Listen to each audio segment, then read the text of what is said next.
Could these be the final snaps of Robert Griffin II's NFL career?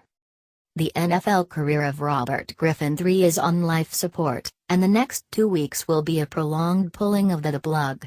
In what feels a ritual sacrifice, Griffin is being set up to fail in Cleveland's final 2 games, when he'll be faced with the impossible task of erasing the memory of an injury-filled season bookended with mediocre, slow-motion play.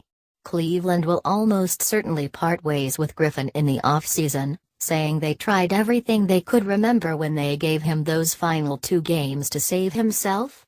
But with a slew of draft choices will be in the market for their next ex-QB come April.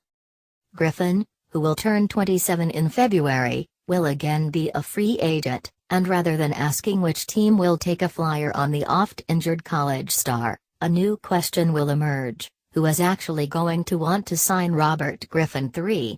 There's no team stupid enough to let him challenge for a starting spot, not even you, Jacksonville, and his ego is far too big to sign as a backup, which presupposes a team would even want him as one. Robert Griffin isn't a viable NFL quarterback anymore, and he hasn't been since Mike Shanahan was negligent in leaving the star he never wanted out on the field for Washington's wildcard playoff game against the Seahawks in 2012. Part of that is because he lost the first step he used to freeze defenses that were cognizant of his arm but terrified of his legs. Some of it is because the NFL finally figured out the gimmicky pistol offense. It always does, and Griffin, as well as Colin Kaepernick, either wouldn't adapt or couldn't adapt. Russell Wilson did, and the rest is because Griffin was too stubborn to do anything about it. He didn't want to be a pocket passer. He refused to adapt to fit a system. He never learned to safely slide to avoid injury, something seemingly minor that's actually a microcosm of his entire NFL life. He rushed back from those injuries, pushed by a marketing campaign, an eager franchise and a football-crazy town that didn't have the foresight to see that being all in for Week 1 was going to compromise Weeks 2 through 17 and beyond. It's that abstinence that could keep Griffin off an NFL roster next year. He's made clear he doesn't see himself as an NFL backup, and even if you could imagine Griffin ungrudgingly holding a clipboard, it's even harder seeing a team willing to hand him one. You need your backup to be 2 things: competent and reliable healthy. Griffin is neither. Of all the things a team wants from a backup, what it really, truly wants is this: not to have to play the 3rd stringer. With Griffin on the field, that emergency quarterback is always one awkward stride away. He simply doesn't fit the mold of a backup, who fall into one of 6 categories. 1. Waiting in the wings. Description: a talented, young player sits on the bench, waiting to take over the reins.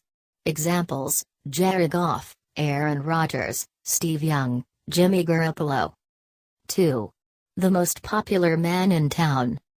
Description: usually a mostly unknown quantity who was either good in college or had a stellar preseason game. This backup is constantly on the minds of everybody as a fantasized football cure-all. Everything that ails a football team, nay, the world, could be solved by simply putting this guy in the game to replace the clown ahead of him on the depth chart. His name is on everybody's lips by Week 3. In Week 5, the camera starts showing him standing on the sideline every 3rd play. A legitimate 80% of sports talk radio is dedicated to this one-sided battle. These QBs come with all different shapes, sizes and college pedigree. The only things they have in common: hope and hype. Very few live up to either. Examples: Kirk Cousins, Tom Savage, Paxton Lynch. 3. The diamond in the rough. Description: goes without saying. Examples: Kurt Warner, Tom Brady, Brett Favre. 4. The Reclamation Project. Description: Randall Cunningham had an MVP-like season years after his high-flying days with the Eagles. Kurt Warner took the Cardinals to the Super Bowl after he was relegated to a backup in St. Louis and New York and left for dead. Jim Plunkett won 2 Super Bowls. There are plenty of second acts in American football. You'd think Griffin would fit here, but he's young and has no past glory to reclaim unless a Heisman Trophy counts, which it doesn't. Examples, the guys mentioned above. 5. The solid veteran. Description: Mark Sanchez is the quintessential backup quarterback. He's shown over time he's not nearly good enough to challenge anybody for a starting job, but he's capable enough to handle a few quarters or, at worst, a few games should QB1 ever go down. He's never going to rock the boat unless that boat is attached to his offensive lineman's rear end, given some help, can maintain the status quo as needed. No one will, or ever should, say, it's time to give the ball to Sanchez. He's a ghost until called upon.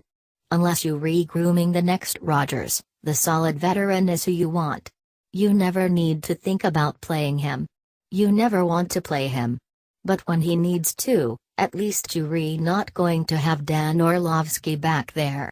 Examples: Bruce Gradkowski, Drew Stanton, Matt Schaub, every living McCown. 6. Roster fillers.